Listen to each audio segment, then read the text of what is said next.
A lot of Zergs complain about the late game against Protoss, but what is PvZ like at the highest level when it gets to the late game? And perhaps more importantly, how do the top players get into late game? Because it seems like most of the time people tend to just die before they even get there.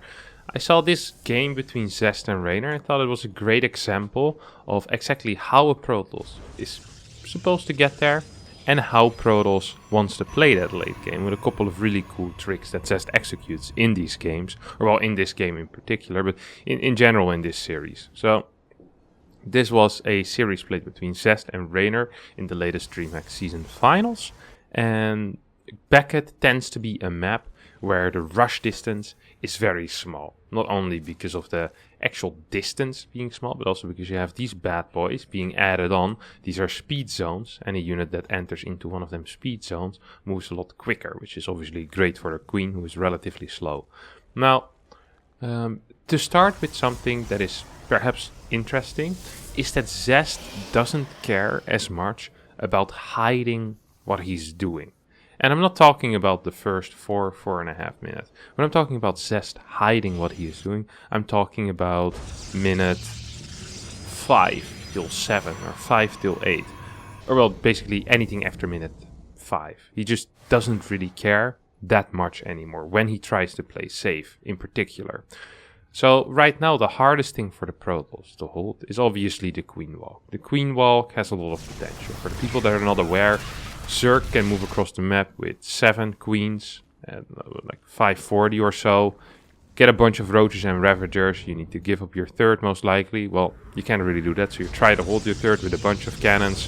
It doesn't work and you die. This is a very common scenario, and one that is especially common among players who open double Stargate or who open any Stargate opener into Forged Twilight.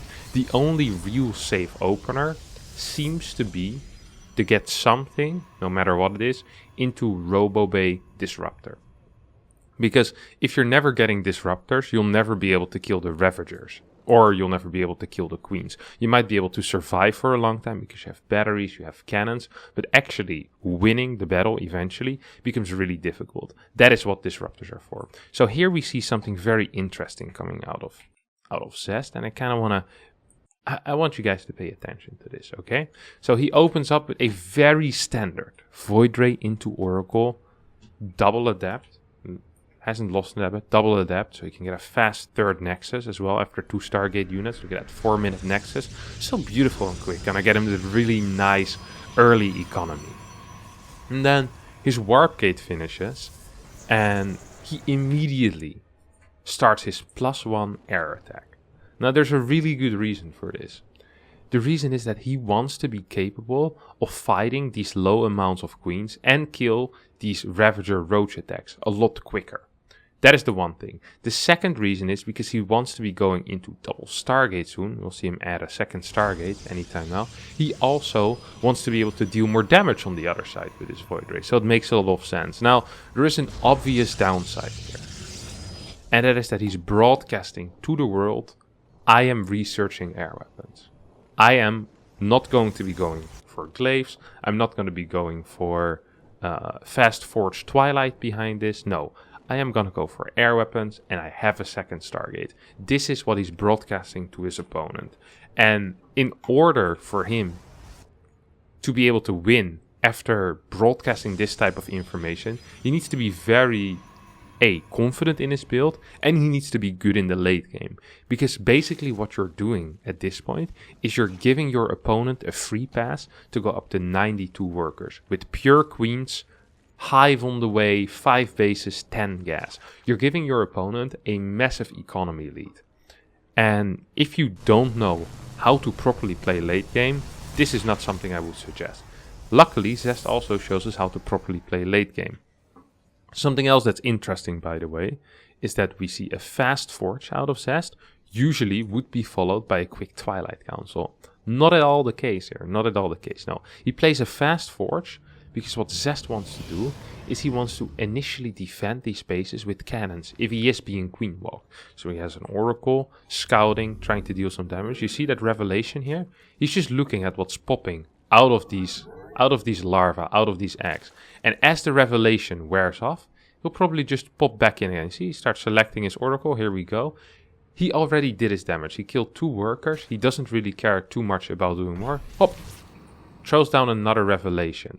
And the reason for this is so simple. Is because the moment anything pops out of those eggs that isn't a drone, Zest wants to be aware of it. So rather than trying for stasis wards, dealing minor damage, Zest cares about the big picture. He says, okay, the only thing I want is to not die. I'm playing a build that is relatively, I don't want to say greedy, because you can defend things because of that fast +1, because he's following up with a 530-ish robo. It is possible for him to defend.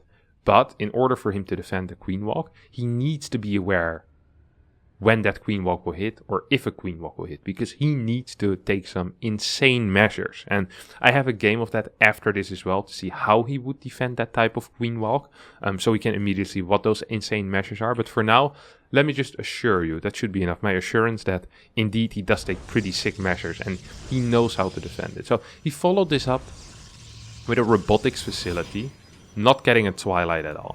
And that robotics facility is going to be for 2 things. Once again, we get the Observer, which is obviously a great tool at dealing with creep, scouting your opponent in general, and obviously for the Disruptor, because you want Disruptors for these roads, even the later. Like I've been mentioning queen pushes with 7, 8 queens. You can push across the map with 15 queens and 30 roaches. You don't have to do it with 8 queens and 10 roaches. Oh, here you lose an Oracle. This is kind of painful.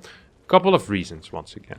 The reason why the Oracle is so important is because he constantly wants to be seeing what's popping out of these drones. Right now, Zest knows that his opponent is on a worker count where the Zerg can make a decision. Either we go through with drone producing and we go up to 80, 85 workers, or the Zerg stops producing drones and does like a delayed all-in of 66 workers, a bunch of queens, a bunch of roaches. And this is something that reynor has been loving to do. We saw him do it a lot in the TSL 7 finals.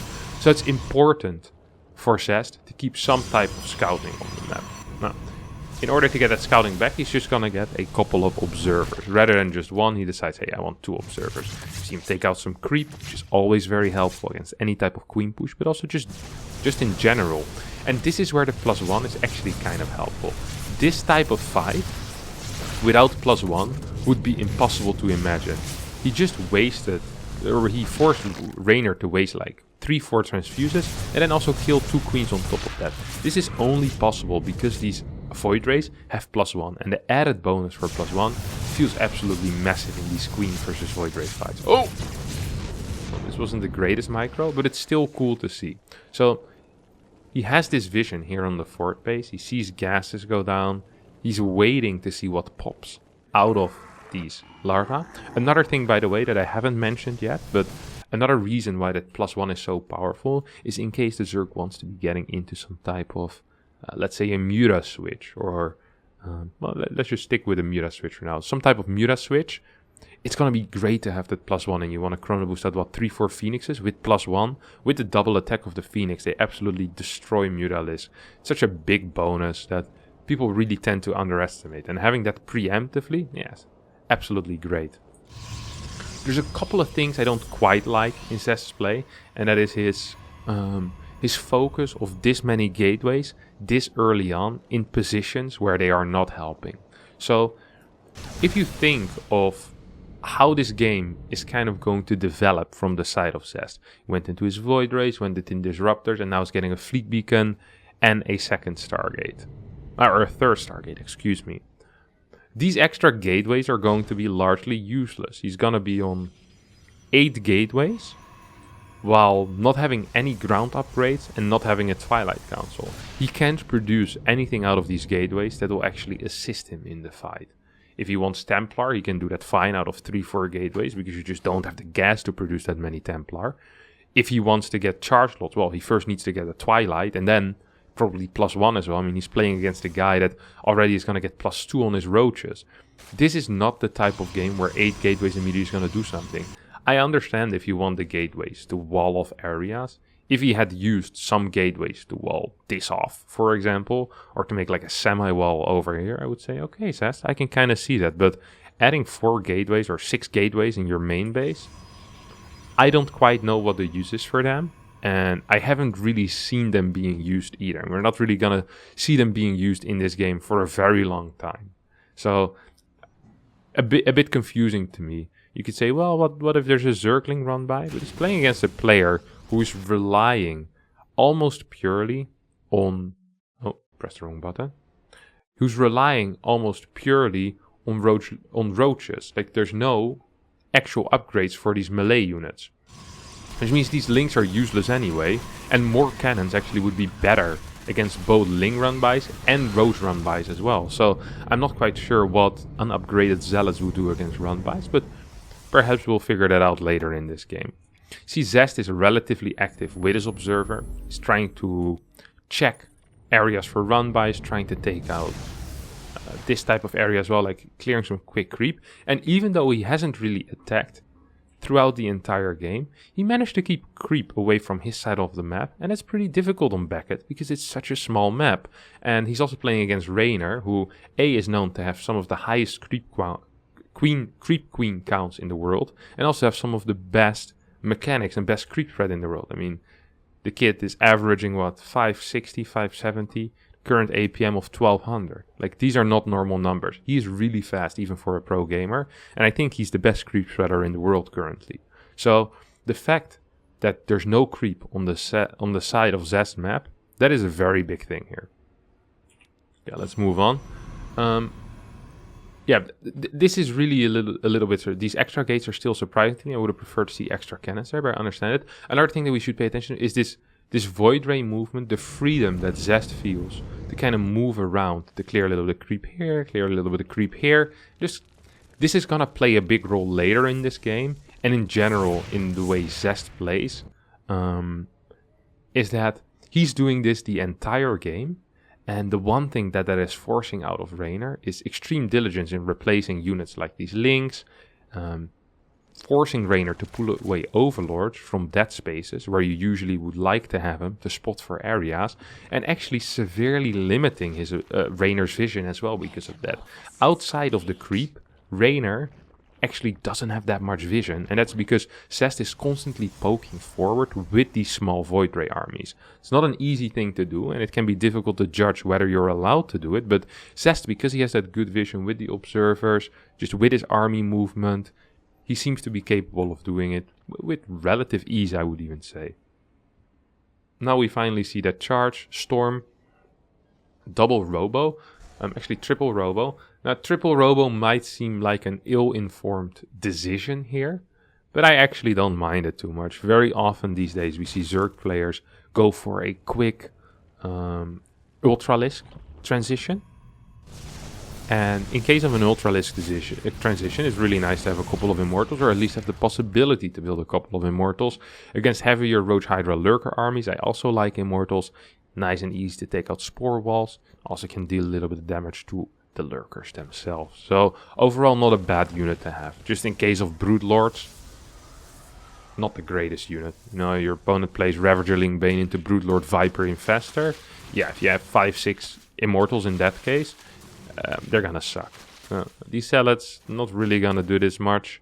They're gonna pull back a part of Reynor's army, but it's really not the biggest deal. And here Zest starts doing something which I think is kind of cool, and he starts being relatively active again with these Void Rays. Not being overly active, but once Flux Vein finishes up, he decides, hey, I think I can actually do slightly more than what I currently am doing. It's very scary for TOS often to move out, but Zest says, no, I'm actually not that afraid. I have an Oracle with my army. I have a bunch of Immortals as well. He's going to move on the map. He's going to clear some of the active tumors again. And he wants to find where his opponent's armies. He wants to know where his opponent's Vipers are. So you see this Oracle move in. And whoop. Gets the tag off. And with these Templar, it's looking pretty good to just for clearing a little bit of creep. Very often removing the active tumors is enough to at least temporarily delay the creep from moving any further. Because without active tumors, you know, it's going to be pretty rough. And this is such a cool move. So he denies creep in this area and this area. And as a result, he's going to fly down there with his Void Rays and go for a little bit of a run-by into guess what is the 4th base, while still pushing forward with this main army as well. So you have this main army out of Zest, with a prism there as well, which is really cool. We'll get to that later. And this army still looks like it's the entire army. But it's not, because there's a bunch of Void Rays that are just flying away. He isn't showing a big part of his army, he's just showing enough to clear these things. But right now, reynor is completely unaware. It's not until these roaches spot these Void Rays that reynor starts responding with 4 Corruptors and 3 Vipers. And rather than pushing his luck, Zest says, okay, I respect you enough that I know you're gonna, you know, have some type of measure in place when I do. If I would keep attacking now. So he goes back, he meets up once again with his army, or goes for a different rotation. And whenever Zest does these types of rotations, he always tries to make sure that reynor sees part of his army. Okay? So he always wants to say, hey, here's my main army, go fight it. And there's a couple of things that are happening with the next move that Zest is doing right now. So reynor needs to make a decision. If we take a look from reynor's POV, okay? Reynor knows the main army is still here. He hasn't seen the Void Rays over here in a while. And there's 3 options right now where these Void Rays are. So either the Void Rays are with the main army. Option 1 is a possibility. Option 2 is the Void Rays are over here or are gonna come from this angle. Or option 3 is the Void Rays are gonna chill over here for a bit. If reynor were to play this completely safe, he'd either need to add 5, 6, 7, 8, maybe 8 spores or something over here. Maybe keep 3 Corruptors and a Viper here at all times. Keep something over here at all times. And that would make his army split and way worse. Instead, what reynor decides to do, he says, hey, I don't want to do that, because in case you then have them with your main army, and I have like 5 Corruptors here and a Viper, and I have like a Viper and 3 Corruptors here, and you attack me through the middle, and your Void Rays are in with the middle army, I can't hold the middle. So reynor instead says, okay, I want spores to delay, and then I try to get some type of vision there. That's going to be his main goal, get some type of vision. But Zest, because he's been flying around with Void Rays so much, the vision for reynor actually isn't that big. So here we go. You have these Void Rays flying in. Now, here I actually have some problems with this move. The reason why I struggle with this move is because the army aggressively is positioned close to where your run by is coming, which means that the distance that the Corruptor Viper needs to travel is relatively small. On top of that, there was no revelation on any of this, which means that Zest couldn't even see if a response was forming to this Void Ray run by. And as a result, this is not the greatest trade. It's actually not even the worst trade either. I mean, he gets a Viper, gets a 2-3 Corruptors. It's probably still an okay trade. It's just not... It wasn't very safe. And I do kind of blame him for that. You see how hard reynor is struggling, by the way, getting a 6 base on this map. It's always very fun to see for Zerg. Like, this base technically is an okay 6th, but pretty hard to hold against this type of Void Ray run by from here. And Zest also isn't really trying to spread himself too thin, right? He's pretty okay with how he's doing it right now. Build a Mothership as well, so leaving it here in the bottom corner. He's getting 2 Cyber Cores, 5 more Stargates. So he's going up to 8 Stargates. He has a big bank, I kind of appreciate it. And he's using... So these disruptors are from the early game, and they're really just being used as long-range catapults against these spores. Basically, like, there's no danger for me in this. I'm not sacrificing any unit. I'm just shooting 2-3 shots at these spores, and you'll need to heal them, or they'll die, basically. So it's just like a little bit of pressure on the opponent. Hey, respond to these disruptors. You have to. Sadly for Zest, this move doesn't go too well. He's responding to a single lurker harass and loses a carrier in response. But that's completely fine. These are really not the most important trades. Even though they are important that they don't continuously happen like this. This type of small trade is not quite what usually wins the game in a PvZ. Usually it's 1 or 2 big fights, a big misposition. These are the things you're looking for. So even though it sucks if you're continuously bleeding out unit after unit, it's still important to keep your rotations on. You need to be able to rotate quickly, because if you can't catch the Zerg out of position, it becomes really tricky. See Zest taking out a bunch of creep tumors with disruptors, not really hitting anything else too much. Templar in a Prism here as well. We have 4 Templar in a Prism, and we have 4 Templar on the ground. Now we have these Void Rays here trying to clear the right side, and I really like this. He has this Observer to spot if there's any threats coming for those Void Rays, okay? And I think that's such a cool move. The Void Ray count has gotten a little bit lower, which means that against high Corruptor numbers, they're not going to do so well, but I still like that he's flying around with them. And right now we're going to see a really cool move, and once again, this has been enabled because of something I mentioned earlier. These Void Rays forced his opponent to continuously not have any Overlord spread. Because if you spread out 10 Overlords and then Void Rays come in and they kill 10 Overlords, that's obviously not a very efficient thing to have. So reynor was like, okay, I don't want to spread Overlords anymore. Instead, I'm just going to respond quickly and get more static defense. Didn't do a great job here in this space, doesn't feel too vulnerable. And as a result, Zest says, hey, I can use this Mothership as an aggressive tool at this point, okay? I can recall aggressively with this. And what are you gonna do? So we see this army just chilling here, still semi-putting on pressure on the very far left side. I would have even liked it more if he would have gone here, taken out these rocks, pretend that he wants to attack into these spores, okay? This is the furthest away location from where he's currently going. So Zest goes in here and says, hey, look at this. He recalls. There's not enough spores. He's in a pretty decent position. Starts shooting some lurkers. Or starts shooting some with the disruptors. Lurkers completely out of position. That's the main thing. The Corruptor Viper can get there quick. But the lurkers to get in position, that is very difficult. Especially getting in position before you lose everything that's important to you. See these disruptors shoot. There's a couple of Templar there. I don't quite see what happened with the Prism. It might have just died already. And sure, the Mothership... Oh no, the Prism is here, sorry. The Mothership gets taken out as well. But this initial trade already is very good for Zest. And this is also really where the Prism is kind of coming into play. So you see that the ground army of Zest actually is dealing very well with the lurkers, but imagine that hadn't been the case and he loses all of his Templar. He still wants to be able to storm every once in a while to make sure that these Corruptors don't push too far forward. And that's what these 4 Templar and a Prism are for. So this Prism, I was going to say, has 2 purposes. One, it is to keep 4 Templar safe, so at all times you'll have feedback, at all times you'll have storm.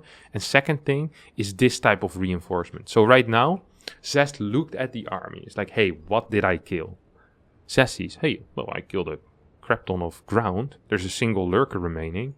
What happens if I just warp in 14 Stalkers right now? Because during the back of this, he's been building a lot of gateways. And he rebuilds 14 Stalkers, which allows this push to get new life. And with the Templars that stayed alive in the Prism, this is just a massive army that also consists of a huge ground army.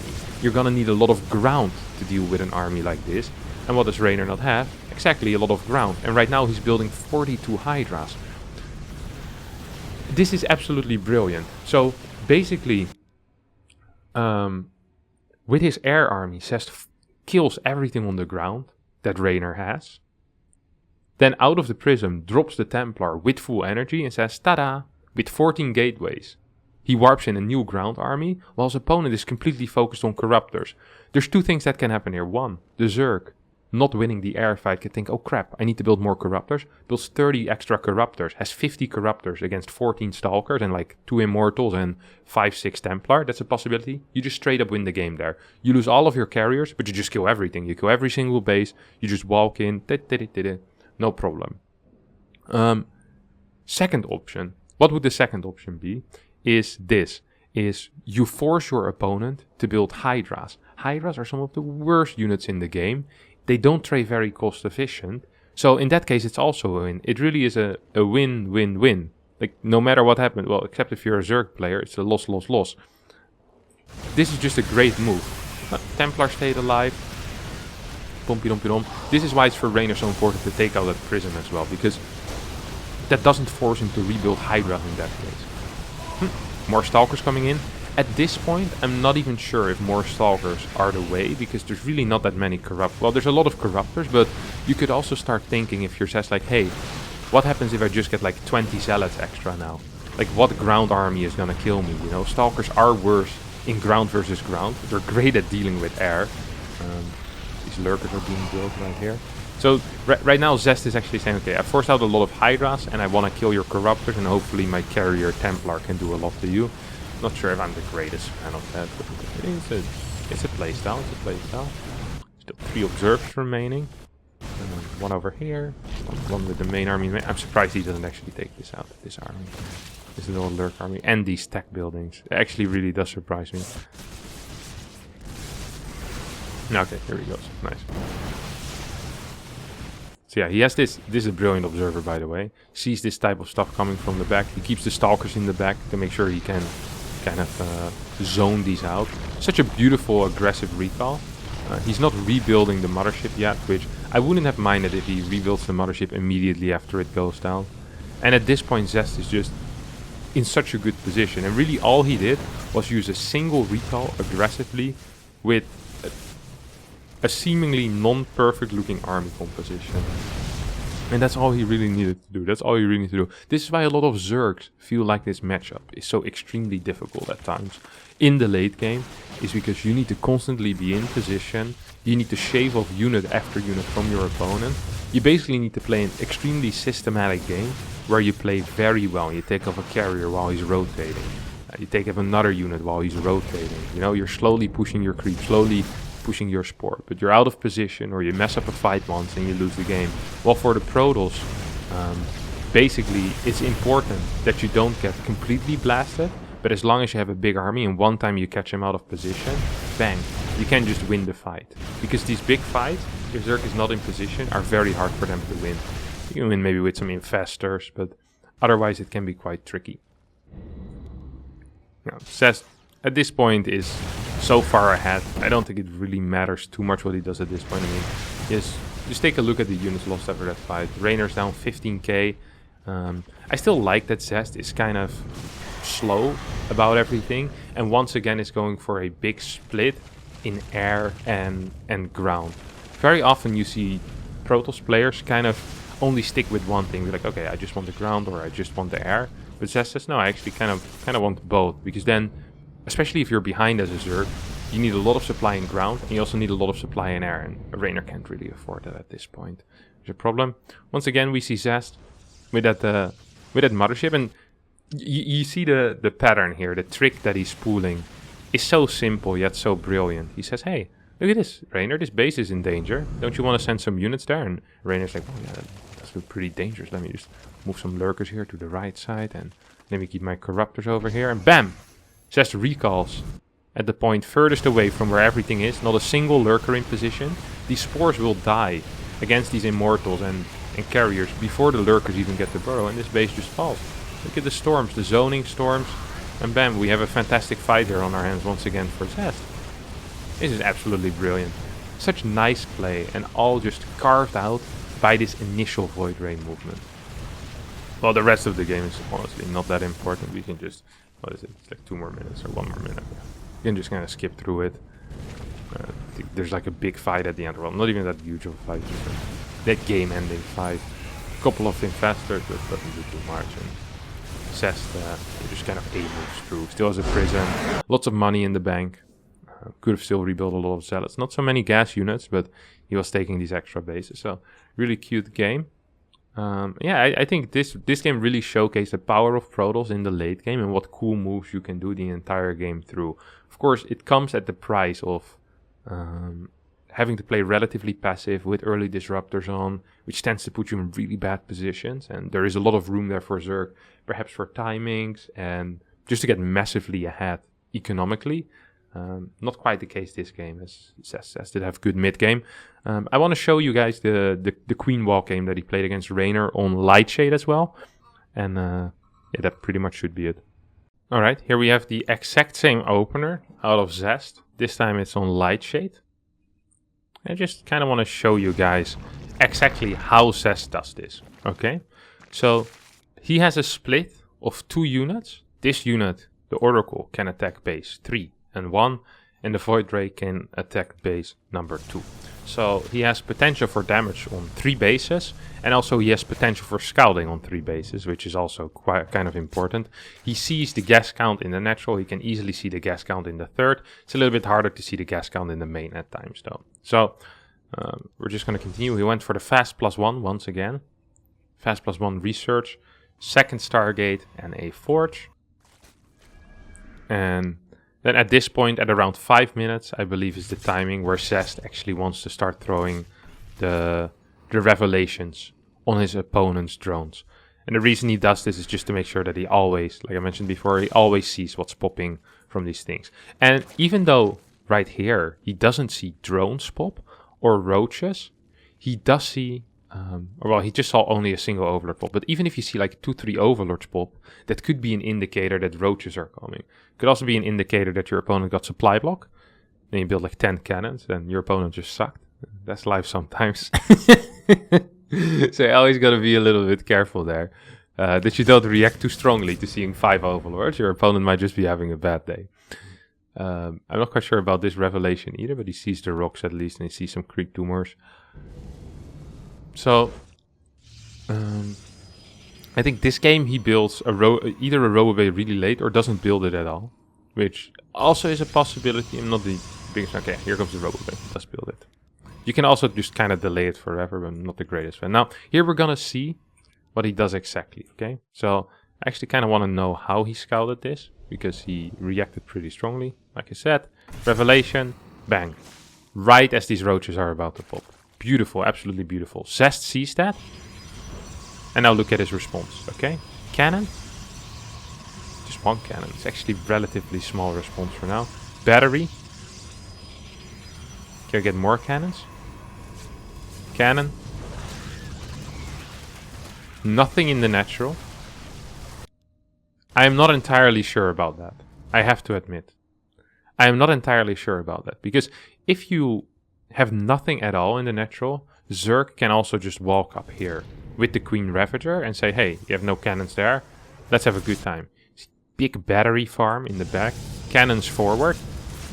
And because these Void Rays have relatively high DPS, they can actually kind of trade energy, battery energy against Queens. And you see what he's doing right here?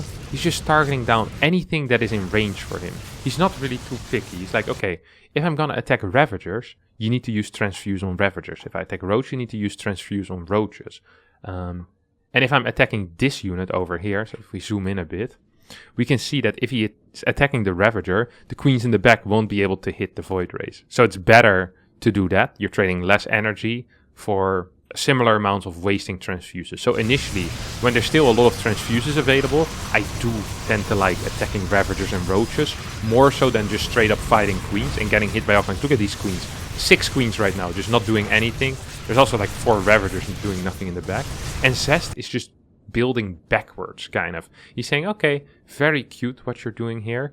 You could say, well, why don't you build cannons here to defend easier? No. Zest says, my Void Rays will stay alive forever. I want to defend the batteries in the back so I can heal myself. And I want to have cannons to fall back on. And he's just kind of building away from his base here, which is just so cool to see. Adding more and more Void Rays. And with that +1, you can really see that the damage output is just so crazy. And you actually, once the transfuses start running out, your damage hits so fast that there's really not that much that the Queens can do. And this is not something we see often, where just pure Void Rays are dealing this well with Queens. And a lot of that really is just the +1. It of course also is a lot of his SimCity and how quickly he builds these. But this is a hold that you almost never see against such a Queen all-in with double Stargate, because it tends to be impossible. So my suggestion, copy the way that he builds. Initially split cannons, batteries in the back to heal the forward cannons. Also allows your Void Rays to always be healed by batteries in the back. More batteries in the back and more forward cannons. And just build away from your base. I mean, if you have battery and cannon over here, it's not that useful. But this still gives the Void Rays protection and still gives the Void Rays and this base healing as well. That's the most important thing. And he holds. And it's absolutely beautiful. Actually was very beautiful. So that is my masterclass on Zest PvZ opener. 2 Stargate with fast +1. Can go into Disruptor. Can also decide to skip Disruptor. And yeah, that's basically it. Thank you all so much for watching. I hope you had a great time. If you did, be sure to leave a like down below. If you didn't, be sure to leave a like down below. Don't forget to hit the subscribe button. Hopefully I'll see y'all next time for more in-depth explanations. Bye bye.